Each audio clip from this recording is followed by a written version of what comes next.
Espiritismo, inclusão e diversidade para um mundo de paz. Com vocês, Andrei Moreira. Essa temática da tarde é uma temática muito cara ao meu coração, porque a diversidade sexual é um tema muito importante de ser trabalhado, muito frequente na nossa vida, nas casas espíritas, e até bem pouco tempo atrás, um tema abordado com um certo desrespeito dentro das instituições espíritas.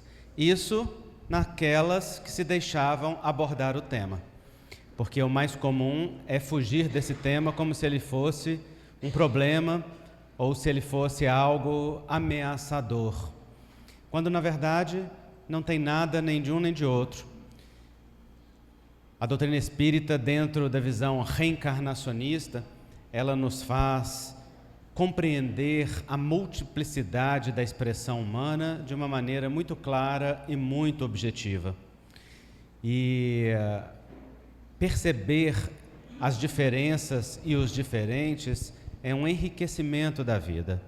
É perceber a riqueza da existência estruturada por Deus e não perceber problemas que fogem de uma norma ou de uma determinada regra.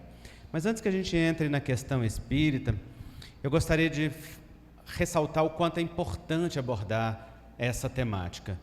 Nós temos um texto de Emmanuel no livro Vida e Sexo, no capítulo 21, que eu considero o melhor texto a respeito, o melhor texto psicografado a respeito da sexualidade. Deixa eu ser mais claro.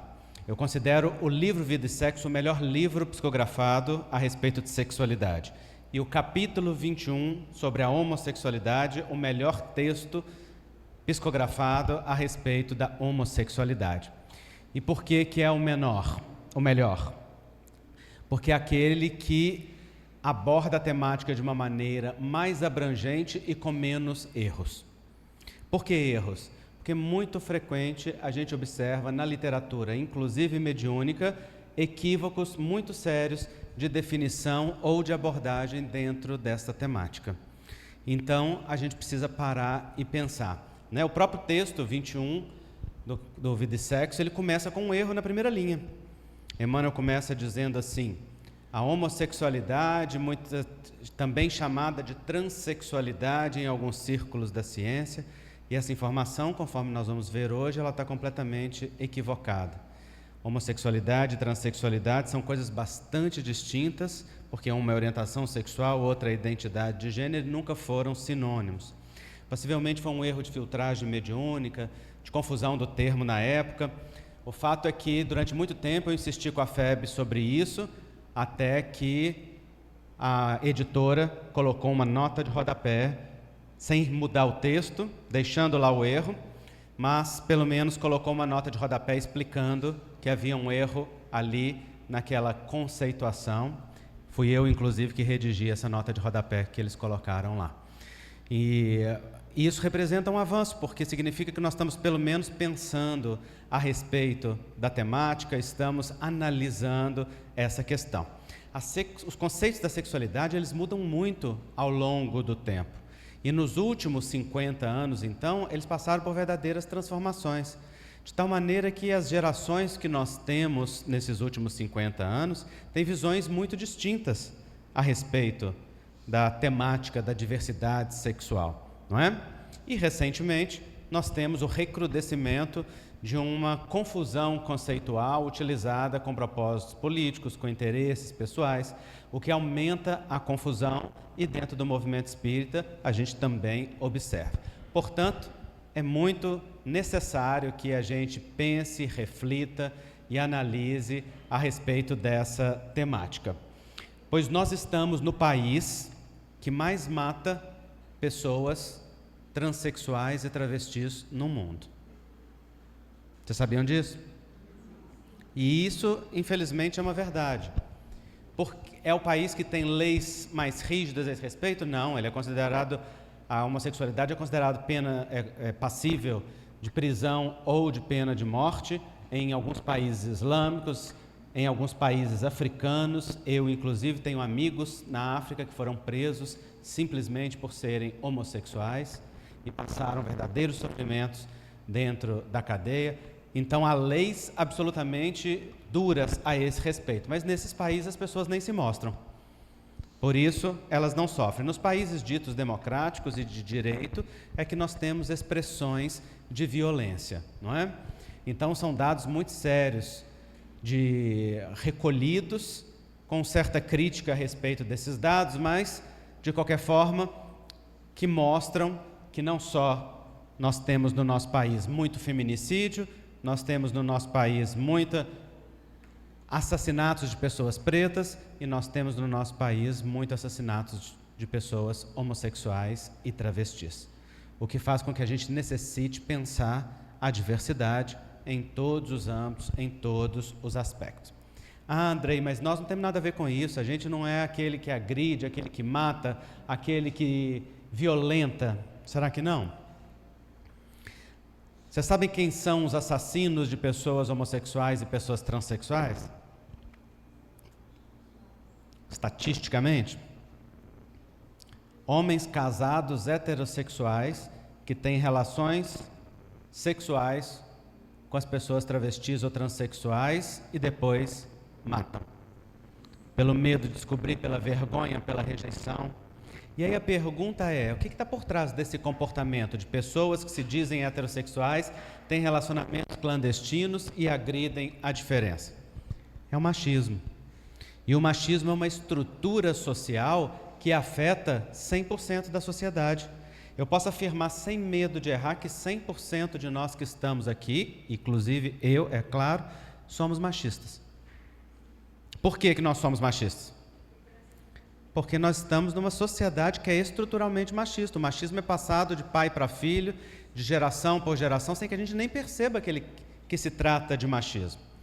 E quando nós temos papéis de gênero muito demarcados, quando a gente tem brincadeiras dizendo isso é coisa de menino, isso é coisa de menina, quando a gente segrega as coisas desta maneira, ali é uma estrutura que formata papéis de gênero muito rígidos e que estrutura. Mas, sobretudo, quando a gente faz piadas machistas, sexistas, este é o verdadeiro dano. Quando a gente brinca desde cedo com o menino, não chora que isso não é coisa de mulherzinha, ensinando os homens a reprimir as emoções, ou não faz isso que isso é coisa de viado, ensinando que ser homossexual é menos, é pior, é feio, ou é errado, há uma estrutura que está sendo criada, que sustenta essa violência interior e que depois vai se constituir em homofobia. Homofobia significa medo acentuado. Você diminuiu, foi?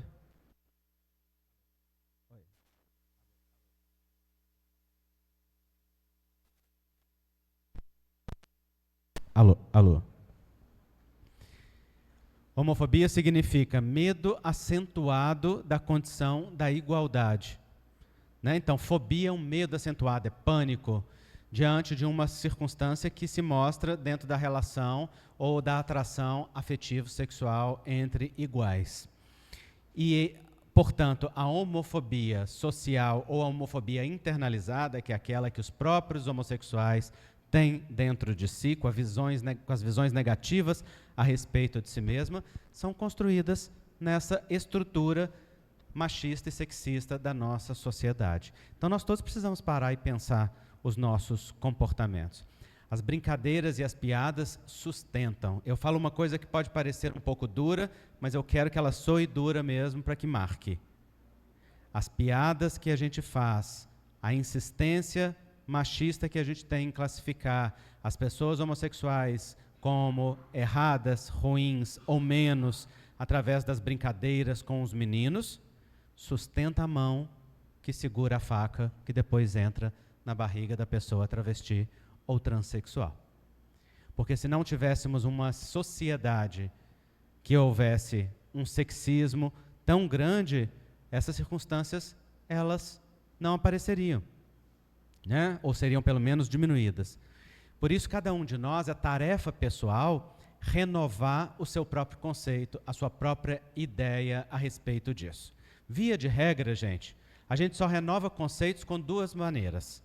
Ou quando a gente se interessa por um tema, curiosamente, filosoficamente, ou responsavelmente, ou quando algum afeto perto da gente nos obriga a fazê-lo.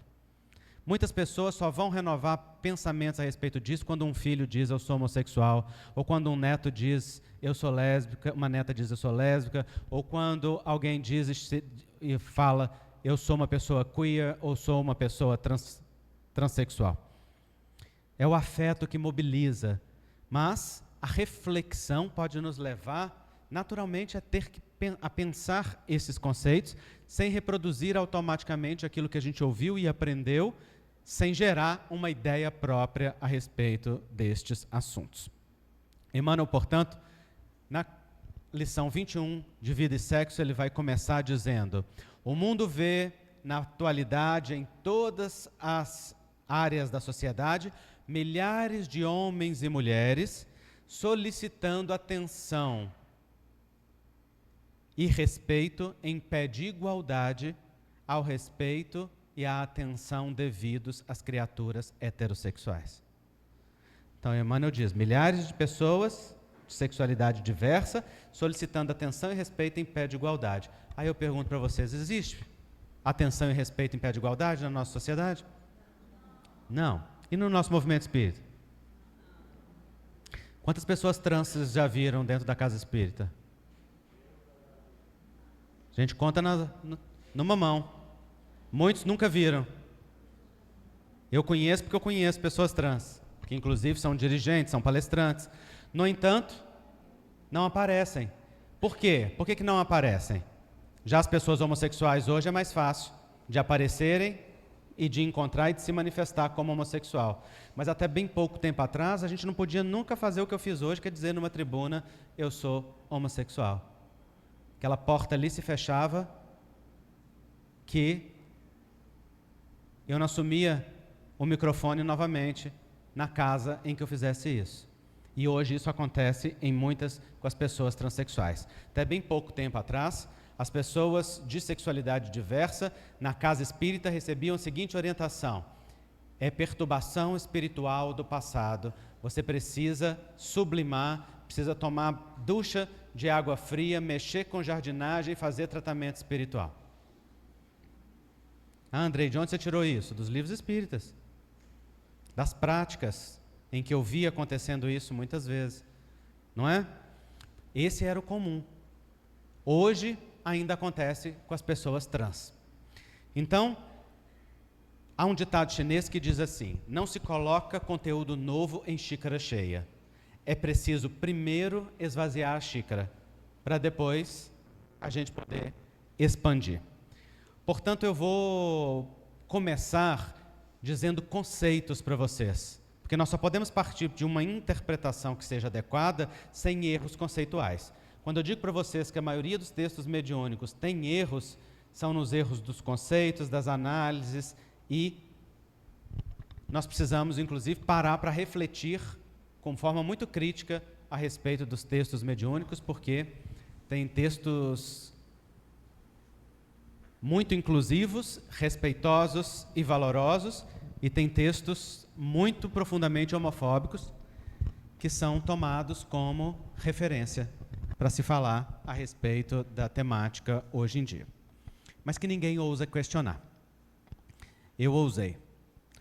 O trabalho que eu fiz no livro Homossexualidade sob a ótica do espírito imortal, que eu publiquei em 2012, e depois no Transsexualidades sob a ótica do espírito imortal, que eu publiquei em 2017, foi exatamente para propor um outro olhar a respeito dessa temática. Então vamos aos conceitos. O que é sexo biológico? Sexo biológico é aquele com o qual a pessoa nasce. É definido pela sua genética. Se for XX, os gametos sexuais, feminino. Se for XY, masculino. E só existem esses dois sexos. Sim ou não? Sim ou não? Estão na dúvida, gente? Sim ou não? Sim. Não, definitivamente não. Entre um e outro tem mais 42 variações. Alguém já ouviu falar disso? são as pessoas chamadas intersexuais, que antigamente se chamava de hermafrodita. Então, pessoas intersexo são aquelas que estão entre um sexo e outro, tem características dos dois. Então, tem gente que tem gametas XXY, tem gente que tem apenas a alteração morfológica. Existem 42 variações de pessoas intersexo. Percebam que nós estamos falando de uma questão que é biológica. Se é definido pelo corpo como o espírito reencarna, de acordo com a necessidade daquele espírito, do que ele escolheu experimentar, do que ele atraiu para si como experiência, é uma questão biológica. No entanto, o sexo biológico é diferente de orientação sexual, que é diferente de identidade de gênero. Então, sexo biológico, ele é um só. Geralmente as pessoas usam a expressão mudança de sexo para se referir à cirurgia que as pessoas trans fazem. É equivocado esse termo, porque não existe mudança de sexo a não ser na reencarnação. A cirurgia que as pessoas trans fazem, se modifica a genitália masculina ou feminina, por exemplo, não é de mudança de sexo. Ela é chamada de redesignação sexual. Significa, está adequando o corpo a um sexo, a uma identidade que é psíquica. Mas não tem mudança de sexo. A pessoa trans vai continuar com a mesma genética que ela tem, não é? Mas a identidade é diferente do sexo biológico. Por que que isso é muito importante? Porque as pessoas tomam as coisas como se elas fossem um bloco só. Se nasceu XY, é homem, vai gostar de mulher, se sente como homem, tem que se comportar como homem. Estas conclusões apressadas a respeito da sexualidade a partir do sexo biológico é que são equivocadas. É verdade que a maioria vive isso? A maioria vai viver desta maneira, mas existem variações e existem as exceções, que também existem na natureza e precisam ser conhecidas e respeitadas. Então, sexo biológico é aqui, é do corpo. O que é identidade de gênero? Identidade de gênero é como a pessoa se vê no espelho e se reconhece. É como ela se identifica. Isso não é dado pelo sexo biológico, isso é uma questão psíquica. Então, a pessoa pode se sentir do mesmo sexo que foi atribuído a ela pela sua biologia? Pode. Isso é para eu acalmar os ânimos? Para refrescar a cuca? Ela pode se sentir do mesmo sexo que foi atribuído a ela ao nascimento? Por que eu digo atribuído a ela ao nascimento? Porque se o médico vê lá que tem um pênis, fala, é menino. Se vê lá que tem uma vagina, diz, é menina. Então, a partir daí, já vem um bloco que vai ser atribuído a ela. É menino, gosta de mulher, etc. Então, a pessoa pode se identificar com aquilo, ou seja, uma pessoa que nasceu no corpo masculino, tem sexo masculino, tem o sexo genital masculino, ele olha no espelho, se reconhece como homem, se sente homem, se identifica como homem. Como que chama essa pessoa? Essa é uma pessoa que a gente chama de cisgênera. Significa que a sua identidade está alinhada com aquilo que é o seu sexo biológico. É o caso, provavelmente, da maioria de vocês, é o meu caso. Isso independe da orientação sexual. Isso é como a pessoa se sente. Se sente masculina ou se sente feminina, né? Então, nós temos aqui vários homens heterossexuais que olham no espelho, se sentem homens, são homens heterossexuais cisgênero. Eu sou um homem homossexual, olho no espelho, me reconheço homem, tenho uma completa identificação com a masculinidade, inclusive, mas a minha orientação é homossexual. Então, vocês vejam que a identidade, ela não tem a ver com a orientação, ela tem a ver com como a pessoa se reconhece, se sente, tá? Aí hoje isso é muito mal utilizado, porque as pessoas dizem assim, então qualquer um pode querer ser qualquer coisa. Não se trata de querer ser qualquer coisa, não, gente. Se trata de um reconhecimento profundo. Muitas pessoas levam muitos anos para poder reconhecer aquilo que sentem, para poder se identificar, para poder entender o que é aquilo. Porque tem muitas pessoas que olham no espelho e não se reconhecem daquele sexo biológico no qual estão. Ou se sente do sexo oposto, nasceu, por exemplo, num corpo masculino e se sente mulher, se sente feminino, ou às vezes se reconhece nos dois, ou não se reconhece em nenhum dos dois. Existem essas variações. As pessoas que não se identificam, portanto, com o seu sexo biológico, nós chamamos de pessoas transexuais ou transgêneras, tá? Que a gente usa no plural porque existem várias formas de ser transgênero. Então, a pessoa pode se sentir do sexo oposto, claramente. Ah, nasci no corpo masculino, mas eu me sinto uma mulher? Pode. Tem gente que se sente assim desde criancinha, bem pequena, inclusive. Eu descrevo no meu livro os casos em que isso acontece. Tem gente que só vai se reconhecer na vida adulta e entender que aquele conflito que tinha, aquela sensação de sofrimento que tinha a vida inteira, dizia respeito a isso. Tem gente que não vai se reconhecer assim, mas que tem não se identifica com o masculino e com o feminino da sua época, em termos de identidade mais profunda. São aqueles que a gente chama de pessoas fluidas ou queer, que é o termo em inglês, em que a identidade de gênero flui entre os dois gêneros ou fica ali no meio deles, né? Então existe uma grande variedade de experiências das pessoas. Então as pessoas, quando têm a mesma identidade do seu sexo biológico, cisgêneros. Quando tem algo diferente, transgêneros, ok? Percebam que estamos falando de identidade. E o que é orientação? Orientação é para onde se orienta o desejo e o afeto da pessoa. Não é só desejo sexual, não. É desejo e afeto. Para onde se orienta o impulso relacional daquela pessoa. Ela se atrai pelo quê? Ela pode se atrair pelo mesmo sexo que ela tem identidade, ela pode se atrair pelo oposto, ela pode se atrair pelos dois, ou ela pode se atrair por todos. Se ela se atrai pelo oposto, como é que ela é chamada? Heterossexual. Hétero significa diferente. Então, é um homem que se sente homem, que se atrai por uma mulher. Heterossexual. É uma mulher que se sente mulher, que se atrai por um homem. Heterossexual. Não importa se esse homem é um homem trans, ou se esse homem é ou se tem outra expressão de gênero. É o oposto da identidade. O que leva em consideração é a identidade, não é o sexo biológico, tá? E essa é uma confusão frequente. Vou explicar já.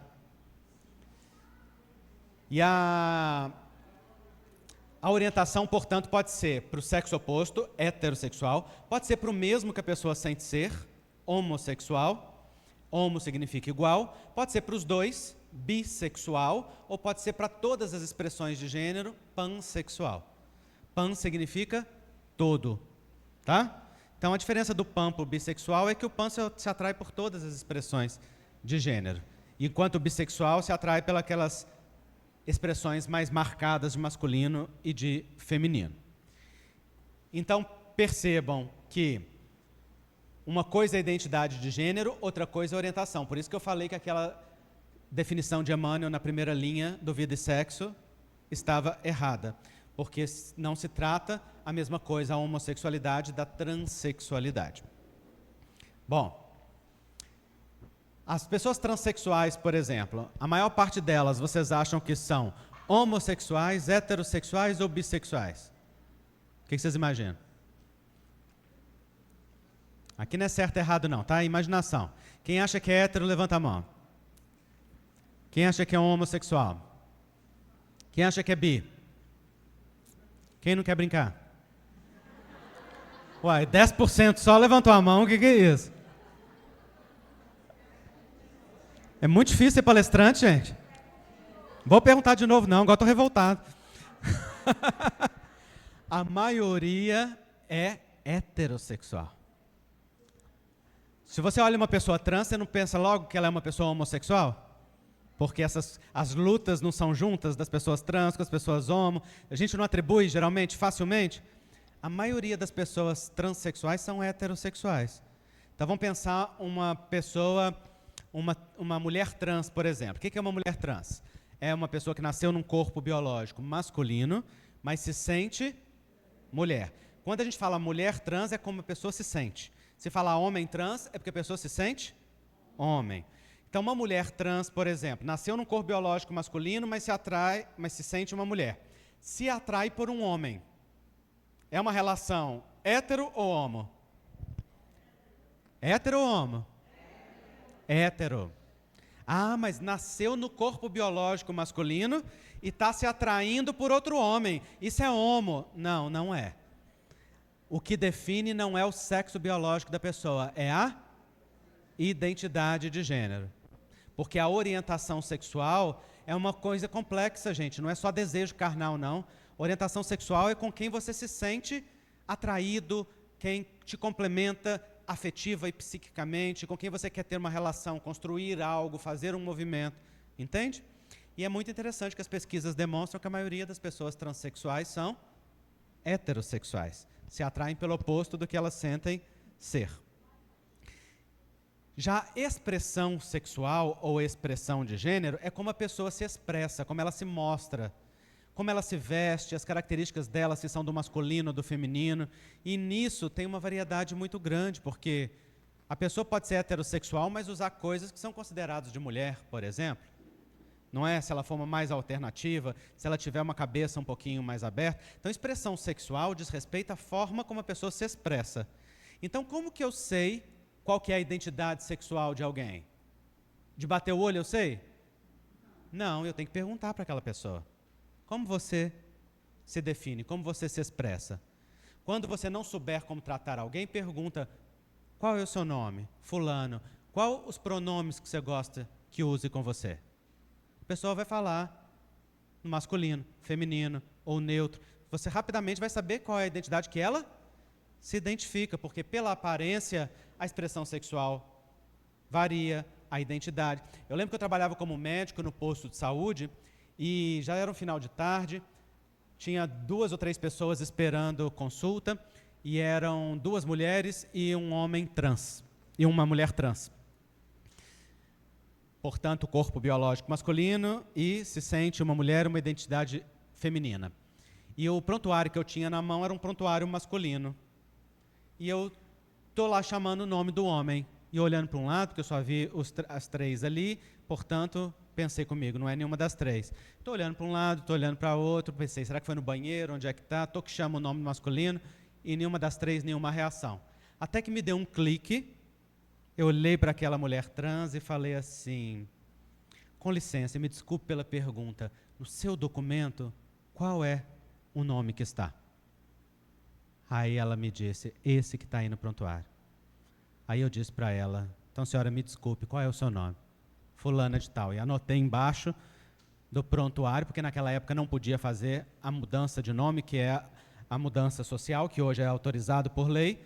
E, portanto, ela ia ficar ali a tarde toda, sentadinha com eu gritando o nome masculino com o qual ela não se identificava, porque se sentia desrespeitada diante da sua identidade de gênero. Então a gente precisa conhecer a identidade de gênero das pessoas. Se aparecer uma pessoa trans no centro espírita, trate essa pessoa como ela se sente.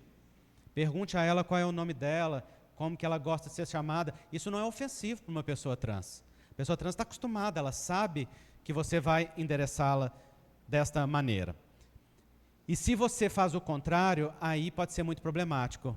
Ah, não, estou vendo que você é uma pessoa trans, mas você é um homem. E isso tem sido feito muito hoje nas redes sociais, nas coisas. Não importa como que você se sente, não importa o que você acha, importa o que eu penso sobre você. E se eu acho que você é um homem, então eu te trato como homem. Essa inabilidade, essa incapacidade de respeitar a diferença, de respeitar o diferente, essa necessidade neurótica de ter que impor aquilo que é o nosso pensamento e a nossa interpretação em cima do outro e achar que o outro tem que se comportar desta maneira, isso é muito problemático. E a gente precisa pensar, porque o respeito é a base de uma relação social adequada e agradável. Você pode pensar o que você quiser, você tem o direito de achar dentro do seu coração aquilo que quiser, mas o respeito, ele é devido. No entanto, nós, como espíritas, temos elementos de sobra para analisar isso à luz da imortalidade da alma. E não cabe para o espírita esse lugar do preconceito ou de um conservadorismo rígido. Conservadorismo até cabe, porque as pessoas podem ter valores que se sintam conservadores, não é o problema isso. O problema é a rigidez que impõe um modelo comportamental e quer que o outro haja desta ou daquela maneira.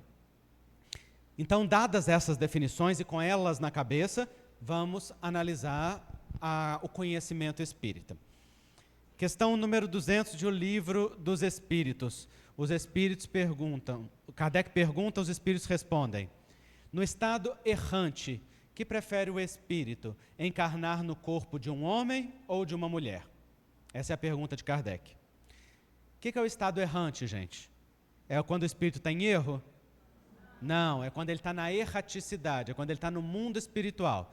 Estado errante é quando ele está fora do corpo, entre as encarnações. Então, no estado errante significa fora das encarnações, quando está no mundo espiritual, que prefere o espírito? Encarnar no corpo de um homem ou de uma mulher? Resposta dos espíritos: isso pouco lhe importa. Vai depender das experiências que ele precisa ter, daquilo que ele tem que passar, etc. É o que eles vão responder. Olha que interessante. Os espíritos estão dizendo que para o espírito não importa se ele vai reencarnar num corpo feminino ou num corpo masculino. Porque importa as experiências que ele precisa ter e o que ele vai crescer. Como a dizer que, na essência, o espírito não tem sexo definido. Ele pode estagiar em um gênero, em outro, nas expressões variadas, nas várias masculinidades, nas várias feminilidades. Por que várias? Porque a masculinidade e a feminilidade são formas de viver o masculino e o feminino, que cada cultura tem a sua, cada época. A pessoa da capital vive diferente da pessoa do interior, a pessoa daqui vai diferenciar diferente lá da África, do país islâmico. Tem muitas masculinidades e muitas feminilidades. Então é como se o espírito escolhesse aquela que ele precisa vivenciar e experienciar durante um tempo. Isso pouco lhe importa, dizem os espíritos. Muito bem. Então vamos ver se nós somos mais espírito encarnado ou mais desencarnado. Quem aqui quer trocar de sexo na próxima encarnação? Levanta a mão para saber. 1, 2, 3. Quer não? 1, 2, 3, 4. Só 4 pessoas aqui querem trocar de sexo na próxima encarnação e todos mulheres. Todas as vezes que eu fiz perguntas sobre isso nos centros espíritas, 2 coisas aconteceram. Poucas pessoas querem mudar de sexo e sempre mulheres. Nunca vi um homem levantar a mão. Isso é exatamente o reflexo do machismo. Mas não é interessante que os espíritos respondam, isso pouco lhe importa, falando do espírito, e quando fala da nossa vontade, a maioria de nós quer continuar no mesmo gênero que está? Porque a resposta dos espíritos diz respeito ao espírito na essência mais profunda. Mas no ego, na nossa vontade consciente, naquilo que a gente conhece e sabe de nós mesmos, nós temos muitas fixações, gente. Nós temos muitos apegos. Nós somos profundamente identificados com o gênero que a gente está encarnado e vivendo. Não é? A tal ponto que a maioria de nós quer repetir. E saibam, das pessoas homossexuais que eu conheço, bem resolvidas, que passaram pela fase de sofrimento e hoje se aceitam, quando a gente pergunta, e eu já fiz esse teste várias vezes, a maioria responde, quero voltar homossexual. Por que isso? Pela mesma coisa que você responde, quero voltar heterossexual, ou quero voltar homem, ou quero voltar mulher. Identificação. Identificação com o gênero no qual está. Nós temos marcadores da experiência que são muito fortes afetivamente e na nossa identidade. Então vejam que de manhã eu falei com vocês que a gente se identificava com as nossas defesas. Não é? Agora eu estou dizendo para vocês, e a gente se identifica também com os nossos gêneros, com as nossas experiências. Vocês vão ver que daqui a pouco a gente pergunta, quem que eu sou de verdade? Quem sou eu lá no mais profundo, não é? A verdade é que para o espírito encarnado tem muita fixação da experiência. Bom, que horas que eu comecei, Socorro? Melhor, até que horas eu tenho? Hã? Vou até 15h30? Tá, só para eu me organizar aqui. Então os espíritos dizem que o espírito reencarna ora num sexo, ora em outro, não é? É exatamente isso, gente, que permite a diversidade das identidades e a diversidade das orientações sexuais. O fato da gente reencarnar num sexo ou em outro, e em várias masculinidades ou feminilidades, faz com que o universo da tensão psíquica afetiva e da atração e da identificação possa acontecer em muitos cenários diferentes.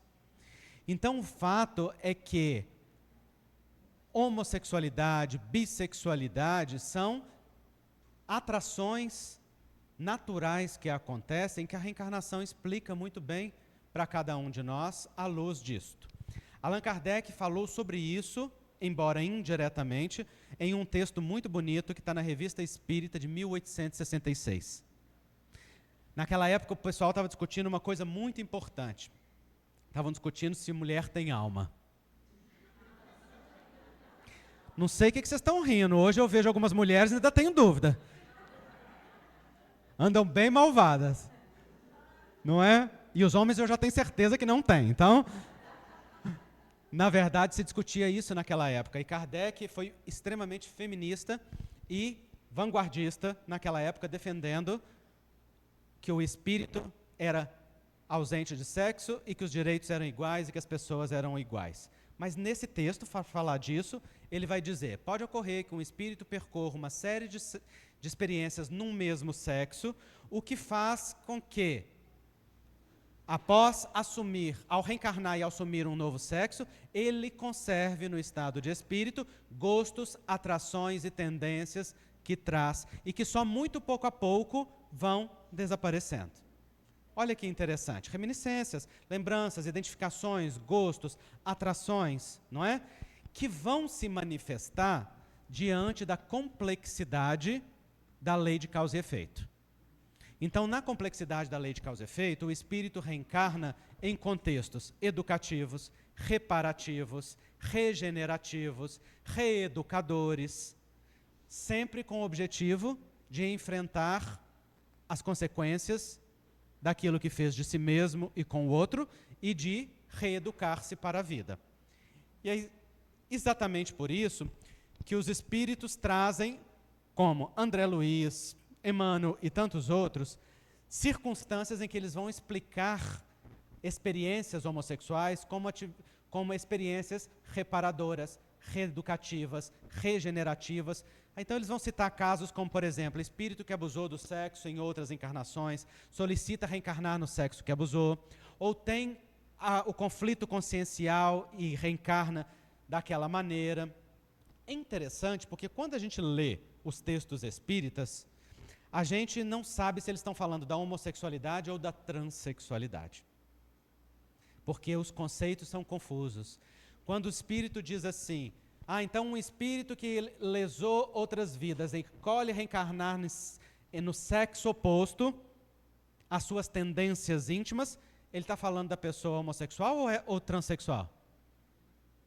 Homo ou trans? Trans. Mas o texto é sobre homossexual. Existia. Mas vejam que interessante. O que eu particularmente concluí e defendi no livro Transsexualidades é que o universo das questões espirituais que envolvem as experiências são os mesmos. Só muda os graus de experiência que a pessoa tem ou de identificação com o gênero que ela tem.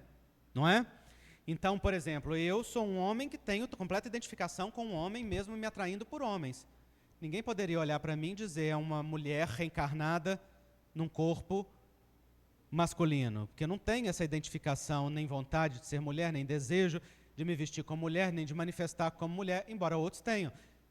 Então, essas explicações que estão nos textos, que são várias inclusive, estão todas no meu livro, elas explicam um rol de experiências, mas sem definir regra, gente. Não dá para falar uma pessoa homossexual é isso, outra pessoa é até porque não dá para você falar que um heterossexual é dessa maneira ou não. Não existem diferentes maneiras de viver a heterossexualidade? Não existem diferentes manifestações do desejo heterossexual? Não existem as patologias no desejo heterossexual? Por exemplo, se atrair por crianças, nós não temos as perversões? A pedofilia, por exemplo, se atrair por cadáver, necrofilia, são aqueles que são classificados como perversões sexuais, mesmo dentro de um desejo, que pode ser tanto na heterossexualidade como na homossexualidade. Então, o rol de manifestações da sexualidade ele é muito variado.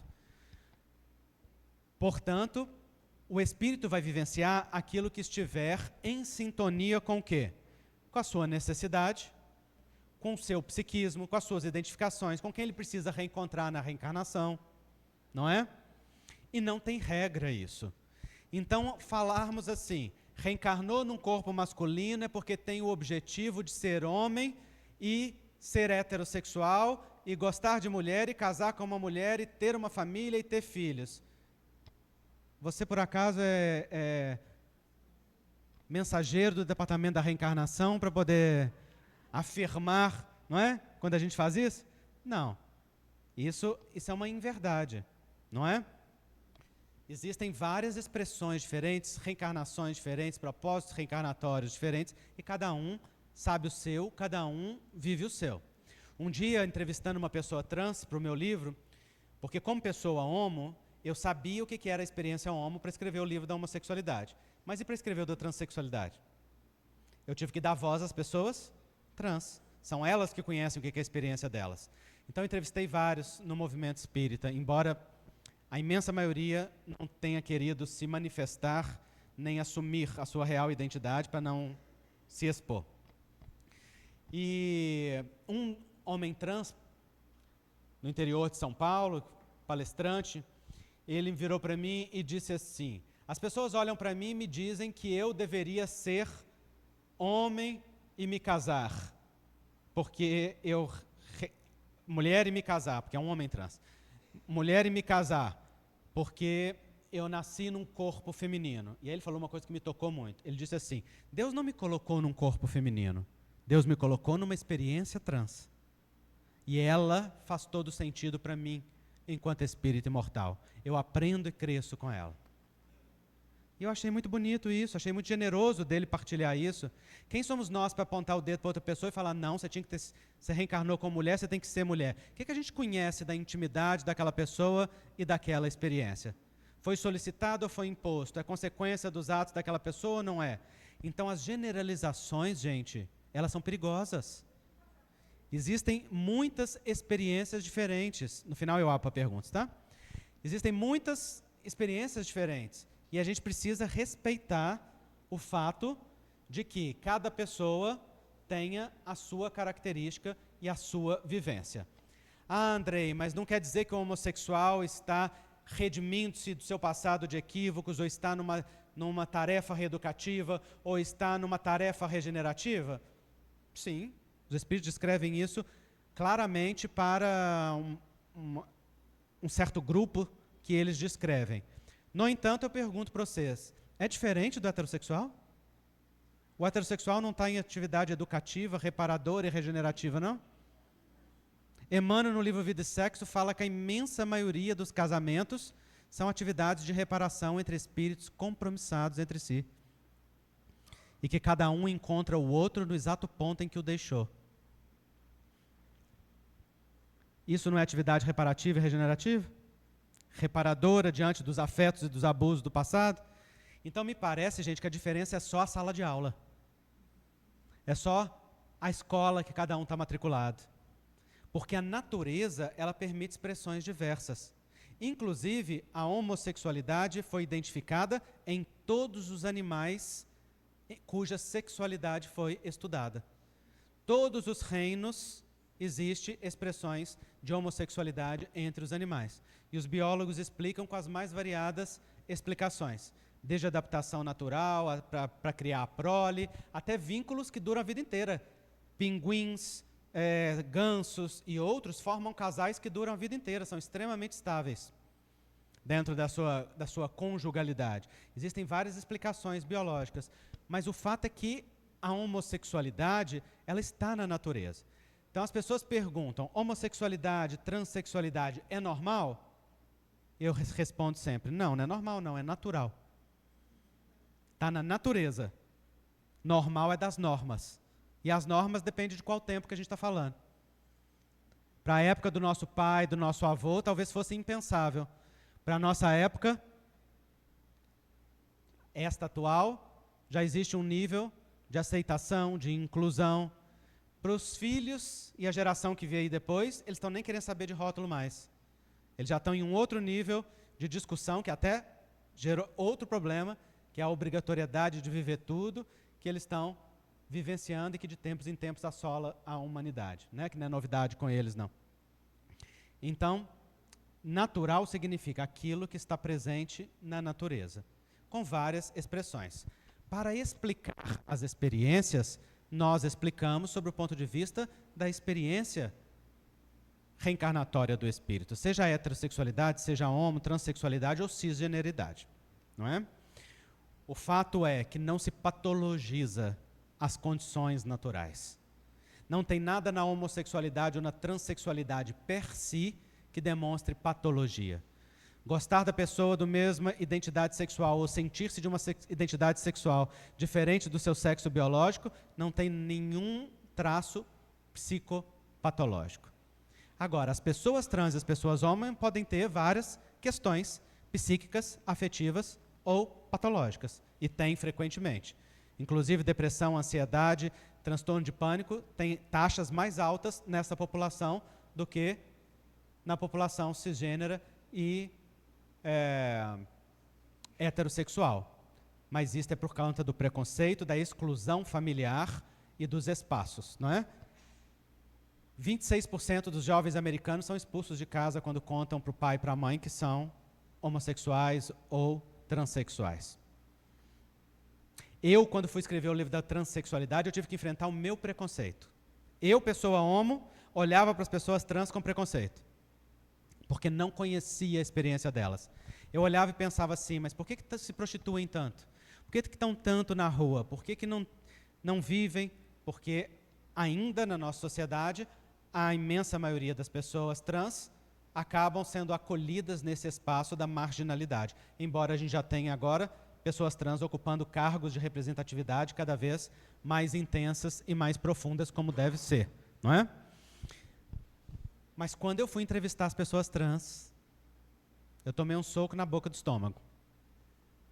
Eu ouvi de uma pessoa trans dizer assim, olha, eu fui expulsa de casa, nenhum familiar me aceitava, e na escola tinha que sair junto com a diretora, porque todos os dias os meninos tentavam me bater.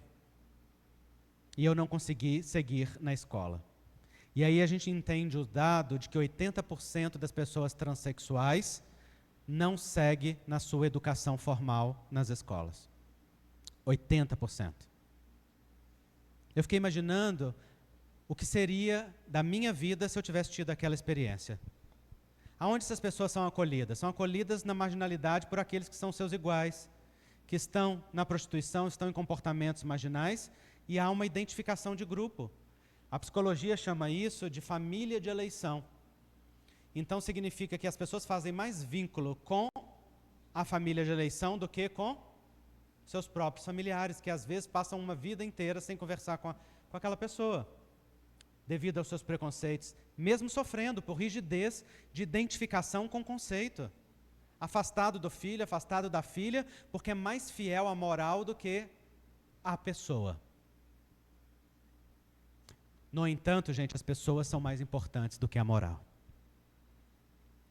Porque a moral existe para regular a relação entre pessoas. Mas moral é regra de um tempo. E existe um princípio ético que é o da dignidade de todo ser humano e do direito fundamental de todo ser humano. E acolher a diferença e o diferente na dignidade de cada pessoa é um dever que cada um de nós tem. Então, quando alguém ama mais a moral do que o indivíduo, está olhando para as regras e não para o ser humano. Jesus descartou a moral do seu tempo e amou o ser humano. Quando diziam, está andando com prostituta, ele dizia, que se dane. O que os outros estão pensando disso? Está andando com publicano, cobrador de imposto? Que se dane. Jesus não falava que se dane não, tá, gente? Esse é o meu jeito de se expressar, não é? Está andando com pessoas que são consideradas os pecadores. Jesus estava lá com todos os excluídos da sua época. Por quê? Porque o importante para ele era fazer conexão de coração para coração, acolher o ego sofrido para que cada pessoa se reconhecesse filha de Deus. E isso é a ética universal. A norma humana muda a ética, ela é um princípio imutável de relação de dignidade humana, não é? Então a reencarnação, ela nos dá a compreender muito bem. Aí as pessoas dizem assim: então o homossexual é um comprometido do passado e por isso deve ficar em abstinência sexual e afetiva, não formar relacionamento e dedicar-se a outras coisas. Muitos homossexuais, inclusive no movimento espírita, viveram longos anos reclusos e escondidos, baseados nessa premissa, inclusive tendo sofrimentos psíquicos e afetivos muito grandes. Mas vamos raciocinar? Porque o espiritismo não é fé raciocinada? Imagina que o espírito é comprometido do passado na sua área afetiva, reencarna para reabilitar-se perante si mesmo e perante o outro. E ele estabelece uma relação afetiva com alguém, seja do mesmo sexo ou não, na qual ele tenha respeito por si e respeito pelo outro. Respeite a sua dignidade e a dignidade do outro. Estabeleça laço afetivo e vínculo amoroso. Construa uma relação baseada na dignidade e no respeito. A lógica nos diz que esse espírito progride ou que ele atrasa? Ok. Agora imagina que ele reencarna na mesma condição, estabelece uma relação com alguém e desrespeita a si mesmo e ao outro. Ao seu corpo e ao corpo do outro. Ao seu afeto e ao afeto do outro. A lógica nos diz que ele progride ou que ele agrava a situação? Agrava. Agora, é diferente isso que eu acabei de descrever para heterossexuais ou para homossexuais? Não. Então, dizer para uma pessoa homossexual, para uma pessoa transexual, você não tem direito à vida afetiva e sexual, você deve sublimar, é uma das maiores violências que já foram feitas dentro do movimento espírita em nome de um discurso pseudocientífico. Por que pseudocientífico? Porque a homossexualidade foi classificada como doença de 1870 até 1970. 100 anos de classificação como se fosse adoecimento. Até ser retirada da lista de adoecimento mental pela Associação Americana de Psiquiatria, seguida pela Organização Mundial de Saúde, depois Conselho Federal de Psicologia no Brasil. E a transexualidade só há pouco tempo saiu dessa classificação. Há poucos anos atrás. Então, a herança que nós temos no movimento espírita vem sobretudo dos livros de Jorge Andréa. O livro, sobretudo, Forças Sexuais da Alma, que é um excelente livro. Jorge Andréa é fabuloso. E eu nunca entendi como que ele, sendo tão bom, tinha escrito um capítulo tão ruim a respeito de homossexualidade. Porque é um capítulo claramente homofóbico. Mas eu fiquei muito pacificado com o Jorge Andréa quando eu estudei a psicanálise do tempo dele e a psiquiatria do tempo dele. Era exatamente a mesma visão que está no capítulo dele. O que ele fez foi pegar a ciência do tempo dele e aplicar no conhecimento espírita. Era o que ele tinha na época. Qual que é o problema? O problema é a gente repetir isso durante 40 anos sem questionar. É mudarem os conceitos e a gente não revisar as interpretações. Foi isso que eu me propus a fazer, que publiquei em 2012, não só eu, como a Associação Médico Espírita de Minas Gerais, porque foi avaliado por vários colegas e inclusive referendado pela Associação Médica Espírita do Brasil. A doutora Marlene Nobre, na época, publicou o livro como matéria de capa na revista Folha Espírita e falou que era o que faltava no movimento espírita na época, na opinião dela. Por quê? Porque ninguém tinha tido a coragem e nem a necessidade de olhar para aquele tema. Eu, naturalmente, fui movido pela minha própria necessidade de me entender. Porque quando eu buscava conforto e consolo nos textos espíritas, eu sentia que pingavam vinagre e sal dentro das feridas que estavam abertas. Eu sentia mais culpa, eu sentia mais vergonha, eu sentia mais medo, mesmo não vivendo, só por me sentir pessoa homossexual. Até que eu tive agorafobia e claustrofobia. E não conseguia sair de casa porque não tolerava nem multidão, nem lugar apertado. Até perceber na psicoterapia que o lugar apertado que eu não aguentava mais estar era aquele padrão que eu tentava me impor. E que a multidão que eu não suportava era a multidão da minha realidade interior que eu não validava. Quando então eu assumi a homossexualidade e me aceitei, as fobias desapareceram sem medicação. Mas é muito sério que alguém precise chegar a ter homofobia por conta de uma homofobia internalizada e que encontre dentro do movimento espírita reforço para ela. Portanto, esse foi o único livro, eu tenho 16 livros publicados, esse foi o único livro que eu pensei em escrever na minha vida, que eu falei, eu quero escrever um livro. Foi o único. Todos os outros foram orientações espirituais ou foram acontecendo naturalmente, mas esse eu pensava, quero escrever, mas achava que eu não seria competente para escrever. Por isso levei 15 anos recolhendo, estudando, me trabalhando até ter a capacidade. Só consegui fazer porque os espíritos ajudaram muito. No final das contas, o livro foi escrito em 5 dias, com 16 horas de escrita por dia. E acredito que uma boa parte é psicografada. Porque tinha hora que eu estava escrevendo nem sabendo como é que eu estava escrevendo, porque eu não estava raciocinando. E como eu sou médium psicógrafo, então, acredito que algumas partes do livro, naturalmente os espíritos inspiraram numa psicografia natural, sem que eu nem percebesse que estava acontecendo, para não ter tanta interferência, né? E depois, claro, desses 5 dias de escrita, ele foi ser analisado, revisado, etc., até chegar na versão que está aí para vocês. Então, a reencarnação, ela nos explica e nos ajuda a compreender. E nós temos que evitar dar respostas prontas para o outro. Lembre-se, você não tem resposta para a pessoa que está te buscando na casa espírita. Ela está lá para ser confortada com um conhecimento que expande o olhar dela para que ela encontre as próprias respostas. Mas resposta pronta nenhum de nós tem para o outro, de nenhuma natureza. Não é? E é preciso que a gente seja acolhedor. Quando uma pessoa reencarna numa família com uma característica de uma sexualidade diversa, ele constela necessidades da família inteira. Significa que ele traz em si necessidades daquele grupo inteiro.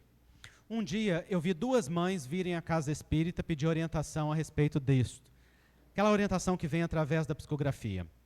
E uma delas, muito arrogante, inclusive era médica, não que nós médicos sejamos arrogantes, mas às vezes somos, ela chegou e disse: meu filho tem um problema, é homossexual, quero saber como resolver esse problema. Vocês sabem que os espíritos são muito sensíveis e carinhosos nas mensagens deles, né? Quando eles querem. Nesse dia ela pegou um espírito alemão. E os alemães têm a característica da própria língua de falar diretamente, sem rodeio nenhum. Papum. Essa coisa de falar, pensar o que o outro vai sentir, como que vai sentir, é bem típica da cultura latina. Os europeus têm muito pouco isso, e o alemão, menos ainda. A resposta para ela foi: problema tem a senhora, procure tratamento, seu filho é normal. E ela tomou um choque com aquilo. Primeiro porque o espírito que escreveu era o espírito de Joseph Gleber. E ela disse dentro dela que ela só aceitaria uma orientação que viesse de Joseph Gleber. Tem que ter cuidado com o que pede. E segundo, por conta da maneira direta. Mas, na verdade, qual era a doença dela? Homofobia.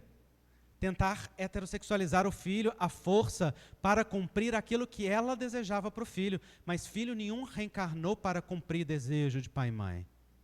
Filho reencarnou para ser si mesmo, dentro do seu planejamento reencarnatório. E projetar no filho a exigência de que o filho seja qualquer coisa que você planejou para ele é uma grande violência. Mas ela foi se cuidar, fez psicoterapia, fez uma transformação maravilhosa, inclusive. Outra mãe, na mesma época, veio muito humilde e disse assim: meu filho me contou que é homossexual, eu estou sofrendo muito. Gostaria de uma orientação para mim. E a orientação para essa mãe eu jamais esqueci. Naquela época eu não trabalhava com psicografia, eu ajudava na reunião mediúnica, na sustentação, e eu estava presente quando isso aconteceu. A mensagem foi a seguinte: minha filha, a dor que você vive, se olhada isoladamente, é amarga como o fermento. Mas no contexto do bolo, é o fermento que dá o crescimento. Não olhe apenas para suas aparentes perdas, mas para aquilo que será construído a partir delas. E então compreenderás que a situação que agora te desafia e ao teu núcleo familiar é aquela que vocês solicitaram antes da encarnação para expandir a consciência da família para a fraternidade universal. Olha que resposta magnífica, gente. que não serve só para isso não, serve para tudo. O que os Espíritos estão dizendo? Olha, a sua dor é só um caminho de transformação. Claro que vai ter perdas, porque quando um filho conta para um pai que é homossexual, joga uma bomba atômica ali, gente. Morre a idealização, os sonhos, as projeções que esse pai e essa mãe fizeram naquele filho desde antes dele existir. Eu vou crescer, vou ter um filho, esse filho vai me dar neto, vai me dar neta, vai casar, vai vir aqui em casa, a casa vai ser cheia, já vou ter uma mesa de 10 lugares, porque vai caber todo mundo. A gente projeta uma série de expectativas muito antes do menino nem nascer. É ou não é? Na hora que alguém diz assim, olha, eu não sou exatamente aquilo que você planejou, tem um luto. O luto da idealização, o luto do sonho, o luto daquele movimento ali. Então eu sempre digo para os filhos, dê tempo aos pais para elaborar a perda deles. E sempre digo para os pais, sejam carinhosos com os filhos, porque quando os filhos chegam a compartilhar com vocês, às vezes já amargaram longos anos de homofobia silenciosa interior, até ter coragem de partilhar. E cada um precisa respeitar o seu tempo de adaptação, não é? Então, aquela mãe que recebeu a segunda mensagem fez um movimento muito lindo. E eu sei essa mensagem de cor porque esta mãe era minha. E quando ela recebeu essa mensagem, eu fiquei muito feliz de sentir que os Espíritos confortavam ela com um amor muito excelente. E ela me deu mais um dos muitos testemunhos de amor da vida dela. Depois de receber essa carta, ela sonhou que eu chamava ela desesperado em casa, gritava por ela e ela não me encontrava. E procurava em toda parte. E ela ouvia aquela voz minha quando eu era pequenininho. E eu chamava e ela não encontrava. E ela já desesperada no sonho, porque procurou em tudo quanto é lugar, não me encontrou, até que me encontrou dentro do armário e abriu a porta do armário. Quando ela acordou, ela disse, é meu dever ajudar ele a sair do armário. E sim, é dever de quem ajudou a construir o armário, ajudar que os filhos possam desconstruir. A gente constrói o armário sem querer, automaticamente. O armário das caixinhas que vão fazendo com que as pessoas se sintam envergonhadas de si mesmo, culpadas de serem diferentes, amedrontadas, se autorrejeitem, voltem a raiva para si mesmo, como eu vivi durante tanto tempo. E minha mãe e meu pai fizeram um movimento muito maravilhoso de transformação, né? E foi mais um dos grandes testemunhos que eles me deram nessa encarnação. Mas tem pais que não dão conta, ou que não se dedicam a renovar, ficam mais fidelizados à moral e aos costumes do que às relações e aos seus filhos. E acabam ficando presos dentro do seu próprio sofrimento, construindo depressões longas e desnecessárias. Toda vez que a gente está brigando com a realidade, tentando impor a nossa vontade sobre a realidade, uma depressão vai se instalar. Frequentemente, por trás da depressão, há uma voz inconsciente que diz assim, já que não tenho a vida que quero, não aceito a vida que tenho. Já que as coisas não são como eu quero, do jeito que elas são, eu também não aceito. Não aceito que o outro não seja o que eu acho que o outro tem que ser, não aceito que as coisas não sigam o caminho que eu disse que tinham que seguir, não aceito que tenham vontade diferente da minha. Sempre que tem briga com a realidade, rebeldia, gente, já tem uma perda ali. O caminho da paz interior é o caminho do acolhimento e da aceitação. E para finalizar, certo dia foram perguntar a Emmanuel se 2 homens poderiam viver no mesmo teto como marido e mulher. Esta é uma pergunta que está no jornal A Folha Espírita. Eu não sei se foi a Marlene quem fez, mas foi a Marlene Nobre quem publicou. E Chico que psicografou a resposta. E Emmanuel responde assim, a respeito deste assunto, o codificador abordou o tema na pergunta tal do Livro dos Espíritos, não lembro mais a pergunta de cor, em que pergunta se o casamento, ou seja, a união entre 2 seres, é contrária à lei natural. E aí Emmanuel diz, os orientadores responsáveis pela doutrina espírita responderam com a seguinte afirmação, é um progresso na marcha da humanidade. Então Emmanuel conclui, os nossos amigos estão aptos a concluírem por si mesmos. Olha que linda a resposta de Emmanuel. As pessoas acham que se o Espírito falar que pode, pode para sempre. Se falar que não pode nunca mais. Como se o Espiritismo fosse a opinião dos Espíritos. Mas Emmanuel conhece o Espiritismo e ele devolveu para a fé raciocinada. como se ele perguntasse assim: vocês já analisaram a pergunta sobre casamento de O Livro dos Espíritos? Lá fala que a união entre dois seres, olha a vanguarda de Kardec e dos Espíritos, é um progresso na marcha da humanidade. Por que é um progresso? Porque toda relação que gere família, vínculo, crescimento, progresso, é algo que serve à vida. E família, gente, não é só homem e mulher gerando um filho. Existem diversas famílias. Existe a mulher solteira, com filho, sem filho, com irmãos, tem os avós com os netos, tem o pai solteiro, tem as famílias trans, tem as famílias homo com filho, sem filho, tem as famílias trans com filho, sem filho. Existem multiplicidades de coisa, não é? Então a vida, ela é sábia nos seus caminhos e nos seus mecanismos. O que nos compete é ampliar o nosso olhar à luz da doutrina espírita. Claro que isso aqui é só uma passagem en passant, muito rápida sobre esse tema. No livro vocês podem aprofundar, ou podem assistir o meu seminário de 4 horas sobre o tema que está no YouTube, se tiverem ânimo para isso, onde eu passo detalhadamente sobre esses e mais outros elementos. No entanto, nós precisamos nos lembrar que a casa espírita é templo do Evangelho de Jesus. Não pertence aos seus dirigentes, pertence ao Cristo. E o código moral do centro espírita é o Evangelho do Senhor. E nós podemos ter dúvidas a respeito de qualquer tema, mas não podemos ter dúvidas a respeito de que a mensagem de Jesus é de absoluta fraternidade, acolhimento, inclusão e espaço para tudo e para todos. Jesus foi o coração que viu todos os corações, que falou a todas as almas, que mergulhou em todas as realidades.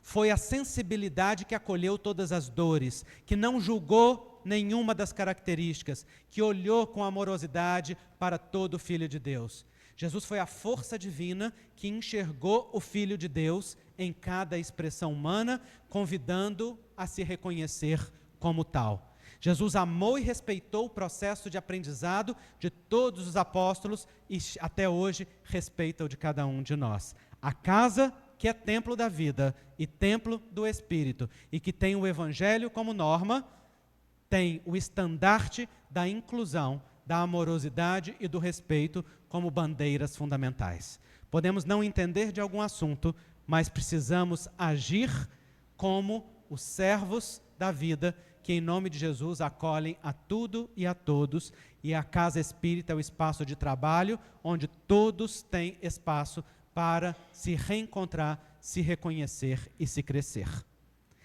Daqui a pouco estaremos todos integrados no amor pleno.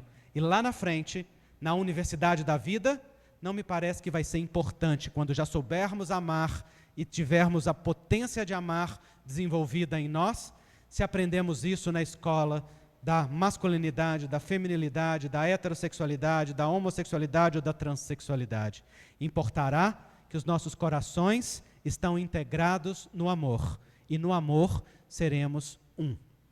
As salas de aula, cada um de nós vivencia a que necessitar a cada tempo.